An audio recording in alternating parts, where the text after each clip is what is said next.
Okay, guys, I got cut off in that last video. I didn't realize my timer was running out. I can only record 15 minutes at a time. Okay, so we're almost done. But basically, in order for Hamilton to get what he wanted with the nation's finances, he had to agree with Jefferson about the location of the capital, and this is called the Compromise of 1790. So Madison, Hamilton, and Jefferson came to an agreement that the federal government would pay each state's remaining Revolutionary War debts in exchange for establishing the new national capital in the southern United States. And that's only fair, right, guys? Because of the fact that the southern states really had already paid off most of their debt. And of course, the capital of the United States is in Washington, D.C. today. Okay, so Washington, D.C. was the location of the capital that was agreed upon in the compromise. So if you want some bonus for today, I want you to find the answer to these three questions. Who did the surveying? Who was the first president to live in the White House? And how many times has the White House caught on fire? Okay, so the next step in Hamilton's plan was creating a national bank. And he believed that a bank was absolutely fundamental to the survival of the nation. And he believed this because of the fact that a bank would provide safe depository for government funds, it would issue a sound and uniform national currency, and it would generally aid the nation's business by helping to create a stable economy. So Congress established the national bank by accepting this proposal, and according to the bill passed by Congress, the Bank of the United States was to be chartered for 20 years with a capital stock of $10 million. The government was to purchase only 1/5 of the stock. The rest was to be purchased by private individuals. And the reason that the rest was to be purchased by private individuals is because Hamilton believed that if private individuals owned part of the bank, then they would be very much invested in the national success of the bank and the success of the country. The bank would be able to issue paper money, banknotes, and this would be payable on demand in gold and silver coin. So that's called the gold standard when money is backed up by precious metals. And here is a picture of the first national bank. Here is a picture of the Bank of the United States check. It's very interesting to see how people used to write checks.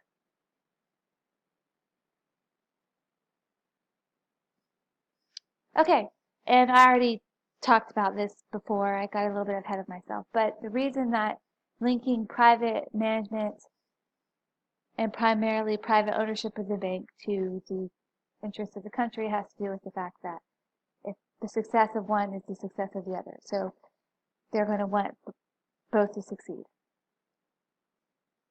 Not everybody was fond of the idea of the national bank. A lot of these people felt like the Congress was overstepping its bounds in creating a bank. So, for instance, Thomas Jefferson felt like this gave way too much power to the national government. He said that the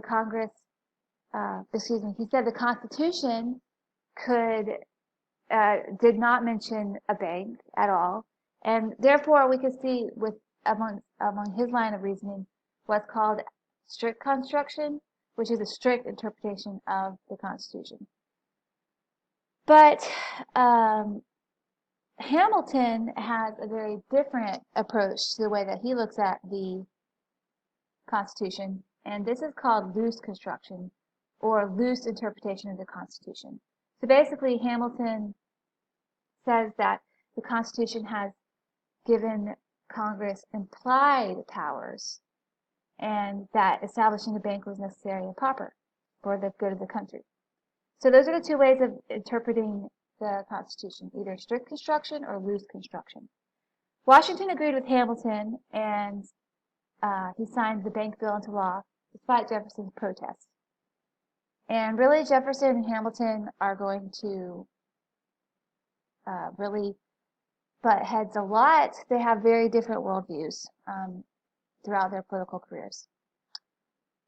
So what we can see with this debate over the bank was a long standing debate in America in which there are some people who want to increase the power of the federal government and those who want to decrease it. Okay, so attempts to increase federal revenue were next on the agenda because of the fact that there needed to be a way that the government could pay its debts and also to meet the government's expenses. So what Congress did was it levied tariffs on various products that were being imported into the country. And Hamilton even convinces Congress for the need of protective tariffs. And these are tariffs that are high enough to discourage the importation of certain products and thereby aid the development of American manufacturing. So in other words, if you're going to get something cheaper in America because there's such a high tariff on it, importing it from England or some other place like that, then Americans are going to make it, and that's going to be good for the American economy. Merchants and farmers opposed this idea, this protective tariff. They felt like they were being forced to pay higher taxes to made American manufacturers, and they didn't like it. But Hamilton is able to convince Congress that the nation would benefit from such tariffs, and the nation would, of course, benefit from such tariffs. And so in 1792, Congress adopted a bill establishing protective tariffs. And then the next thing that Hamilton did was he tried to bring about an excise tax. Now, the excise tax was something that the Western farmers really hated. And so basically, an excise tax is a tax on a product produced, sold, and consumed within the home country. And it put a tax specifically on whiskey. And they hated this because of the fact that it had to do with the way that Western farmers made money. So what they would do is they would take their corn and they would make it into whiskey, and they would transport their corn that way, and they would be able to make more money versus transporting this corn alone. So the farmers of Western Pennsylvania actually rose up in protest, and they even threatened government revenue agents and forced them to flee. So Washington and Hamilton actually have to come together and decide to meet force, the Whiskey Rebellion with force, and Washington led an army to subdue the rebellion. And the rebellion really quickly dissipated at the sight of the army. A few ringleaders were arrested, but they were given pardons. And by taking aggressive action, the new federal government demonstrates its ability to enforce its laws, which is very important and good for a nation, because if you want to be a stable nation, you need to be able to enforce your laws. Here is an interesting picture of George Washington getting ready to lead the soldiers in to face the rebellion.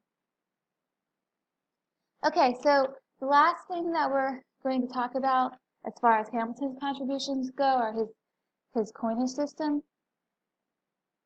And the coinage system really helped to contribute to a sound structure in the nation because of the fact that it helps to create American currency versus just using foreign currency. And the nation's going to be more stable if it has its own currency. And he used the decimal system to create his coinage system. So in response to his suggestions, Congress adopted the Mint Act of 1792, and this established a mint and provided for the coinage of gold, silver, and copper. And then you can see here what gold, silver, and copper would be used in. So these new coins, along with paper money issued by the National Bank, provide a dependable, sound currency for the country. So Hamilton's programs are a success, and they really help the country become established, and they really help the country to prosper. So they helped the country so much that just a few years before, America had been nearly bankrupt, versus after a few years into adopting Hamilton's plans, it was well on its way to becoming the most prosperous nation in the world. Okay, so the last thing we're going to talk about is the rise of the political parties. So I mentioned earlier that Jefferson and Hamilton really bumped heads a lot, and this was true, and this really created the first political parties in America. And the two parties were the Federalists, this was Hamilton's party, and then the Democratic Republicans. Now, Democratic Republicans are more socially, more closely associated with Democrats of today, but it's not really the Democrats of today. Just if you looked at what they believed, it'd be more closely associated with it. But basically, Federalists believed that they wanted the national government to be strong. They believed that they wanted to expand the powers of the federal government versus the Democratic Republicans, who were more for opposing the expansion of the powers of the federal government. And then you can look at this list and see the differences. And then finally, the election of 1792 sees Washington as president yet again. And you can take a look at the rest of this slide for a little bit more info on that. But that's the end of the lecture. Thank you.